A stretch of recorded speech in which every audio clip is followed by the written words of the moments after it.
Hop là, ça commence. Est-ce que t'es en fashion?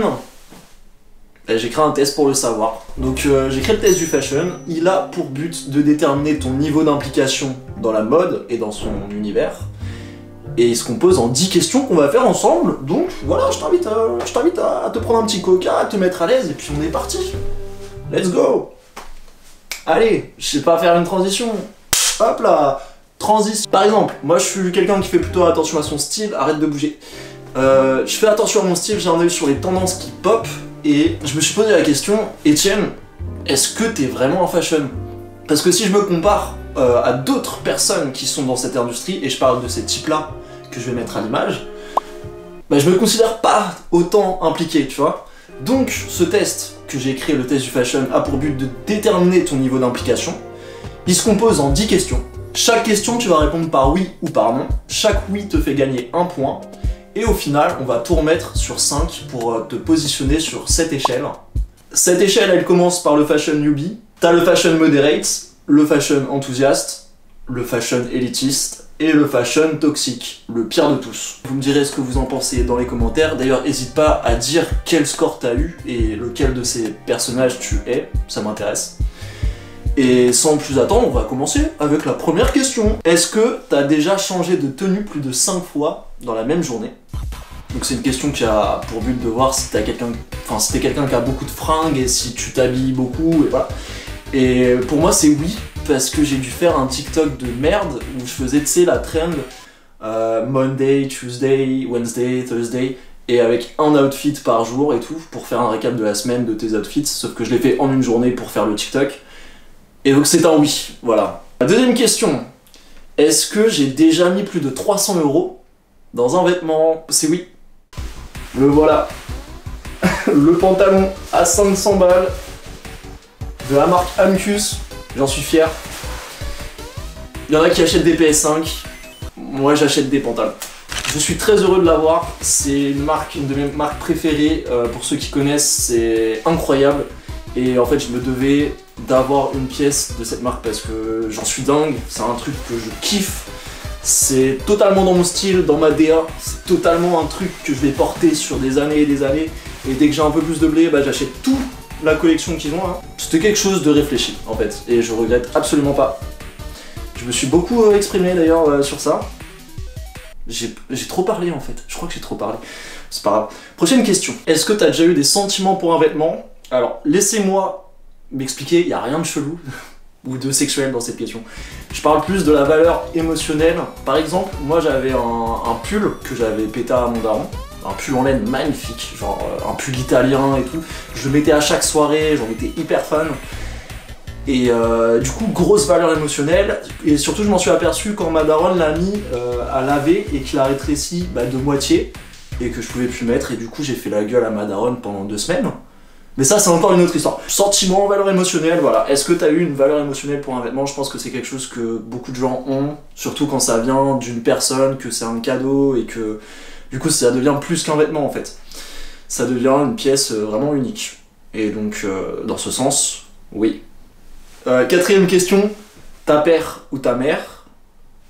Lequel tu sacrifies? Ta meilleure paire de baskets ou est-ce que tu sacrifies ta mère? Faut pas me juger sur les questions, il faut bien des questions où les gens disent non, sinon le test n'est pas du tout équilibré. Je sacrifie ma paire, évidemment. C'est là où on va voir les vrais fashion toxiques, on va voir qui est prêt à sacrifier sa daronne. Ok, question suivante. Ok, 5ème question, est-ce que t'as déjà mis plus de 3 ans à trouver un vêtement? C'est-à-dire, dans ta wishlist, est-ce que t'as un item qui est resté plus de 3 ans dedans? Par exemple, est-ce que... Imagine, tu veux acheter des tabises, c'est un budget, c'est une pièce qui est assez rare, donc c'est quelque chose que tu peux mettre du temps à trouver et à chiner, ou ne serait-ce qu'une pièce d'une collection qui est dépassée, qui est en rupture de stock, ou voilà, quelque chose de très rare. Est-ce que tu as déjà mis plus de 3 ans à trouver cet item? Moi personnellement non, ça m'est déjà arrivé avec un pantalon où j'ai vraiment mis 2 ans à le trouver. C'était un pantalon Issey Miyake. Et je checkais Vinted toutes les semaines, j'actualisais et c'est au bout de 2 ans que j'ai réussi à le trouver, donc j'étais très content. Mais pas 3 ans, donc c'est 1 an. Est-ce que tu as déjà acheté une pièce en double juste au cas où? Je sais qu'il y a des gens qui font ça pour des sneakers, moi ça me paraît assez dingue. Juste au cas où tu l'abîmes, t'abîmes la première, enfin c'est vraiment un truc de collectionneur je trouve. Moi ça me viendrait pas du tout en tête de faire ce genre de choses. Il y a une fois où j'ai failli le faire parce que j'étais vraiment en kiff sur un article et que l'article était pas si cher. Mais je l'ai pas fait et c'est pas un truc que je ferai d'ailleurs je pense, voilà. Donc c'est non. Ah ok, cette question vraiment je la trouve intéressante parce que je sais que des gens le font, enfin je sais que ça va parler à des gens et moi ça me parle pas du tout. Est-ce que t'as déjà eu le seum quand t'as vu que quelqu'un portait les mêmes sapes que toi? Pour moi c'est un vrai comportement de fashion toxique un peu. J'ai un pote d'ailleurs à qui ça m'est arrivé, on avait un vêtement en commun et il m'a envoyé un message en mode frérot t'abuses, tu me saoules un peu, arrête d'avoir les mêmes sapes. Et moi je comprends pas en fait. Enfin c'est pas du tout dans ma vision on va dire des choses et de la mode.